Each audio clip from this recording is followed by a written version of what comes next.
sani. Problema is clutch lining. Amo siya pulihan dito sa taas kay dili na siya kanaog. Dili na magadagan. So na kami karon. Ug ako wa abadi so sa kilometro 9.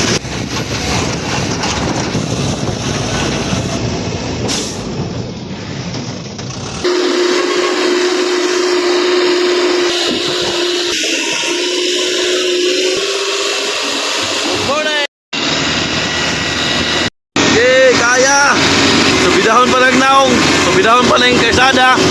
Wajud tani. Ito hangin. Dili basta-basta. Okay, niabot resulta sa atong rescue honon. So, problema ini is clutch lining. Usa ka 400. Sani. Dire na ko.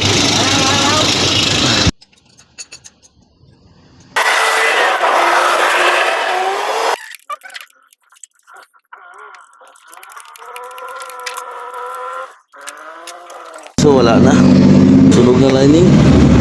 Grabe. Wala na. Grabe sunog ang lining. Ako partner, dira po tanggal sa propeller ug sa bomba. Dira na punta magtanggal sa transmission support. Tapos tin block dayon. Para ma-down na nato yung transmission. Imuulanay na.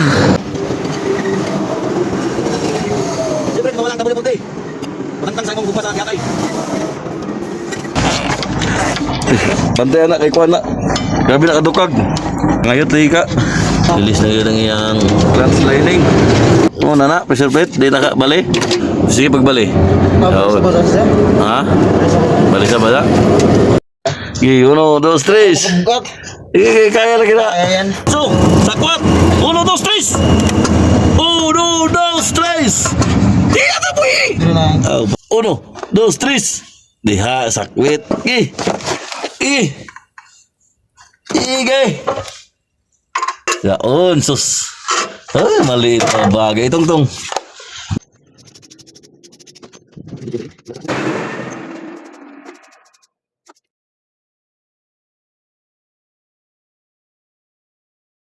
Okay, final hugot, lagnot, dalaibot. Ang nagtira, ang birador ng gamuton. Dixon Hubak. Silang hasta la vista. Baby. Kanang makautot ka bitaw na pagkahugot. Di na maguba tong ratchet. Tabang bitaw tabayad. So di na mo kuman mapaslak kay wala kami oras.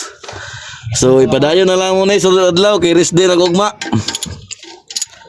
So amo na lang ni sa ibitay ng transmission para pwede na lang dili na ibitay ang bukawat la kawata pasana kung makaya nito pasan.